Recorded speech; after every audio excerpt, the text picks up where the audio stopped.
We will fight for everything, এটা বলছেন Hansi Flick. অর্থাৎ হ্যান্সি ফ্লিক তিনি ওনার যে অবস্থানটা কিংবা ওনার যে বর্তমান মেন্টালিটিটা তিনি একটা কথার মধ্য দিয়ে হলেও তিনি শক্তভাবে তুলে ধরার চেষ্টা করছেন, যেটা থেকে অনেক কিছুই বোঝা যায়। এবং অবশ্যই প্রশংসা প্রথমেই করতে হয়, কারণ উনি যেই মেন্টালিটি কিংবা ওনার যেই ধরনের চিন্তা ভাবনা তিনি যেইভাবে শো করতে চান কিংবা করতে পারেন, সেইটার অবশ্যই প্রশংসা করতেই হয়। বার্সা সিজনের শুরুতে সিজনের শুরু থেকে একটা নির্দিষ্ট সময় পর্যন্ত দারুণ অবস্থায় ছিল, এবং সেইখানে কোচিং স্টাফ বিশেষ করে হ্যান্সি ফ্লিকের কাজের ধরন কিংবা উনি আসার পরেই বার্সা যেইভাবে মানে ভালো ফলাফল নিজেদের দিকে খুব ভালোভাবেই করে নিতে পারছিল, এইটার জন্য হ্যান্সি ফ্লিককে অবশ্যই মানে ফ্রেজ করতেই হয়, এবং তিনি এইখানে ভাবা পেতেই পারেন। তো ওনার টিম সিলেকশনগুলোও খুব ভালোভাবে কাজে দিচ্ছিল, যদিও বর্তমান সময়ে এসে এইটা আর ওইভাবে বলার মতো অবস্থায় কোনোভাবেই নাই। কারণ হচ্ছে তো সেটা তো সবারই জানা, বার্সা লিগে যেইভাবে মানে পয়েন্টগুলো লেকিংস করতেছে কিংবা মানে যেই অবস্থার মধ্য দিয়ে যাইতেছে, এইগুলার পরে তো আসলে মানে কোনোভাবেই আগের টিমের সাথে কিংবা আগের মেন্টালিটির সাথে বর্তমান অবস্থার ম্যাচ করতে পারাটা কোনোভাবেই যুক্তিসঙ্গত বিষয় হয় না। তো এইটা অবশ্যই একটা বিষয়।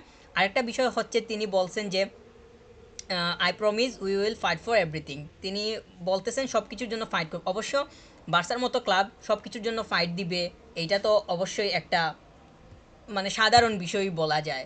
বার্সা সব কিছুর জন্য ফাইট দিবে, এটা তো মানে একদম সাধারণই একটা বিষয়। তো তিনি এটা বলতেছেন, তবে সেটা তো শুধু বললেই হবে না, সেইটার কাজের ধরন এবং সেইটার যে ইম্প্যাক্ট সেইটা তো মাঠের মধ্যে অবশ্যই শো করতে হবে। ফলাফল যখন বের হয়ে আসবে নিজেদের দিকে, তখনই বলা যাবে যে এই কথার মার্জিত অবস্থা আসলে কতটুকু পরিমাণ ঠিকঠাক অবস্থায় আছে। তো যদি একটা ভালো অবস্থা কিংবা টিমকে একটা ভালো মানে অবস্থানে নিয়ে যাওয়া সম্ভব হয়, তখনই বলা যাবে যে ওনার কথার মানে যুক্তি কিংবা ওনার কথার একটা ভালো দিক আছে, যেটা তিনি প্রমাণ করতে পারছেন। তবে এইটার জন্য অবশ্যই সময়ের প্রয়োজন। বার্সা এর নেক্সট ম্যাচটা কিছুটা বাকি আছে, বা বার্সার নেক্সট ম্যাচটা খেলতে আরও কিছু সময় পাবে। তো নেক্সট ম্যাচটাতে অবশ্যই পরিবর্তন দরকার হবে।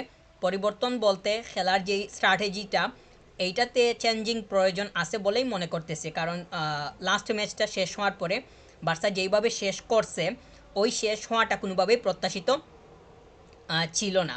কিংবা বিগত ম্যাচগুলোর দিকে তাকালে বার্সার একটা জিনিস খুব ভালোভাবেই মানে পরিষ্কার হয়, সিজনের শুরুতেই যেইভাবে খেলে আসছিল কিংবা নির্দিষ্ট একটা সময় পর্যন্ত এইটার ধারাটা যেইভাবে চলমান ছিল, সেইটা এসে আস্তে আস্তে ভেঙে গেছে। এবং এই মুহূর্তে এটা বলাই যায় যে ওই অবস্থা আর কোনোভাবেই নাই। অর্থাৎ একদমই বলা যায় যে মানে নিস্তেজ অবস্থায় আছে।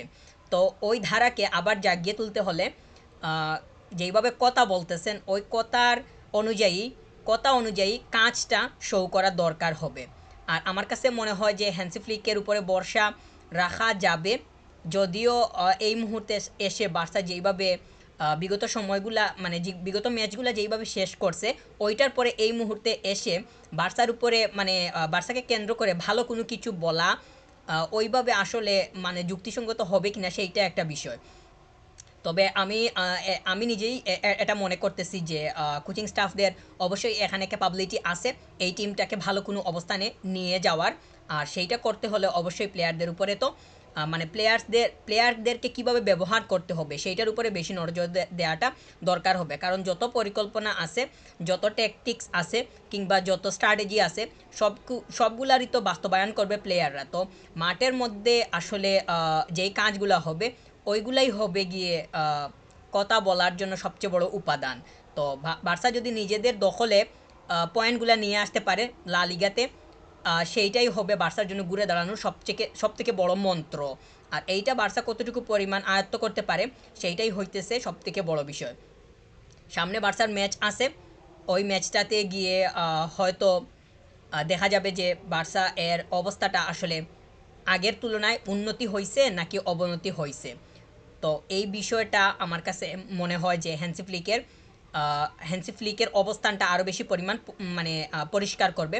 সামনের ম্যাচগুলোর দিকে গিয়ে যদি সামনের ম্যাচগুলোর থেকে যদি বার্সা ঠিকঠাক মতো পয়েন্ট বের করে নিতে না পারে, তাহলে ইতিমধ্যেই বার্সা কিন্তু লিগ থেকে পেছনে পড়ে গেছে, মানে লিগের যে রেসটা এইটা থেকেই মানে পেছনে পড়ে গেছে সেটা বলাই যায়। তো এইটাকে আসলে ওভারকাম করতে হলে সামনের পয়েন্ট কোনোভাবেই নষ্ট করা মানে উচিত হবে না। আর বার্সা যেই দ্বারা মানে বিগত ম্যাচগুলো শেষ করছে সেইটাকে কেন্দ্র করে বলাই যায় যে বার্সার উপরে মানে নিশ্চিতভাবে কোনো প্রেডিক্ট করাটা কোনোভাবেই লজিক্যাল হবে না। তো হ্যান্সি ফ্লিক তিনি ওনার মানে স্ট্রং অবস্থানটা খুব ভালোভাবে স্ট্যান্ড করছেন, তবে সেইটা আসলে কতটুকু পরিমাণ মানে টিকটাক সেইটা তো আসলে মাঠের মধ্যেই দেখা যাবে।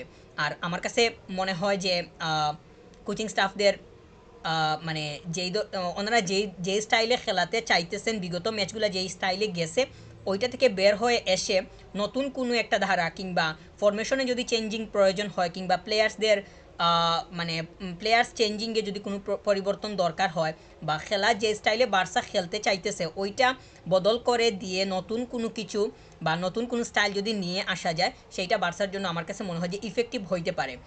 যদিও এই মুহূর্তে বার্সার সামনে যে খুব বেশি পরিমাণ ম্যাচ আছে পরীক্ষা নিরীক্ষা করে দেখার মতো সেটাও বলার নাই, কারণ যেই ম্যাচগুলো আসবে সামনে সবগুলাই ইম্পর্টেন্ট। কোপা দেল রের ম্যাচ আছে, এরপরেই তো লিগের ম্যাচ।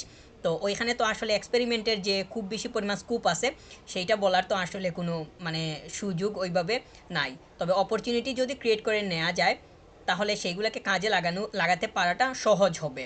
সবথেকে বড় বিষয় হচ্ছে অপোনেন্টকে আসলে কোন কোন রুলস দিয়ে বা কোন ধরনের মানে নিয়ম দিয়ে আসলে বিট করতে পারাটা আরও বেশি পরিমাণ সহজ হবে সেইগুলা সন্ধান করতে পারাটাই হইতেছে সবথেকে বড় বিষয়। হ্যান্সি ফ্লিকের কাছে এইগুলা মানে এই ধরনের বিষয় আছে, তবে সেইটার দেখা যথাযথভাবে সামনের দিকে পাওয়াটাই হবে সবচেয়ে বড় প্রত্যাশিত বিষয়।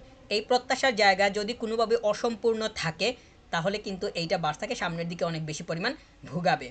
আর বার্সা তো লিগে একটা মানে ওয়েফা চ্যাম্পিয়ন্স লিগে ভালো একটা অবস্থানে আছে, কিংবা ওই জায়গাতে দেখা যায় যে বার্সা মানে দারুণ ফাইট করার যে মেন্টালিটিটা সেইটা ঠিকঠাক মতোই শো করে করে আসতেছে। তবে সামনের ম্যাচগুলোতে গিয়ে আসলে সেইটার দেখাটা কতটুকু পরিমাণ পাওয়া যায় সেইটাই হবে সবথেকে বড় বিষয়। আমার কাছে মনে হয় যে ওয়েফা চ্যাম্পিয়ন্স লিগে বার্সা এর দারুণ কিছু করার সম্ভাবনা থাকবে, যদিও সেটা ওইভাবে বলার কোনো সুযোগ নাই। কারণ লিগে যদি এই অবস্থা হয় তাহলে চ্যাম্পিয়ন্স লিগে গিয়ে তো আসলে অবস্থা মানে আরও খারাপ হওয়ার সম্ভাবনা মানে থাকবে আর কি। আর লিগে যদি ভালোভাবে ফাইট দেয়া না যায় তাহলে তো চ্যাম্পিয়ন্স লিগে আসলে ভালোভাবে ফাইট দিবে সেটা বলার মতো তো কোনো জায়গা ওইভাবে তৈরি হয় না। উদাহরণ হিসাবে যদি লিভারপুলের কথা বলি, তারা যেইভাবে খেলতেছে লিগেও ডমিনেট করতেছে, মানে চ্যাম্পিয়ন্স লিগেও তাদেরকে সেই অবস্থানেই দেখা যাইতেছে। তো তারা লিগে যেইভাবে খেলতেছে সেইটার মানে প্রভাব চ্যাম্পিয়ন্স লিগে খুব ভালোভাবেই পড়তেছে এবং সেইটা দেখাই যাইতেছে। কিন্তু লিগে বার্সা যেইভাবে মানে ডমিনেট করতেছিল সেইটা ইতিমধ্যেই ব্রেক হয়ে গেছে। তো এই ব্রেকটা আসলে কাটিয়ে উঠতে পারাটা বার্সার জন্য অনেক টাফ একটা বিষয় হবে। আর পারবে কিনা সেটাও একটা বিষয়, তবে প্রত্যাশা অবশ্যই রাখতে চাই, ভরসা অবশ্যই রাখতে চাই। হ্যান্সি ফ্লিকের উপরে আমার যথেষ্ট পরিমাণ ভরসা আছে। আমার কাছে মনে হয় যে বার্সা ফাইট দেওয়ার মেন্টালিটি যদি ঠিকঠাক মতো তৈরি করতে পারে তাহলে দেখা যাবে যে লিগে হয়তো মানে আবার কামব্যাক করতে পারার একটা সম্ভাবনা তৈরি হইতে পারে। তো সামনে বার্সার ম্যাচ আছে, হ্যান্সি ফ্লিকের কথা অনুযায়ী বার্সা আসলে কতটুকু পরিমাণ এবং কিভাবে আগাতে পারে সেইটাই দেখা এখন সবচেয়ে বড় বিষয়।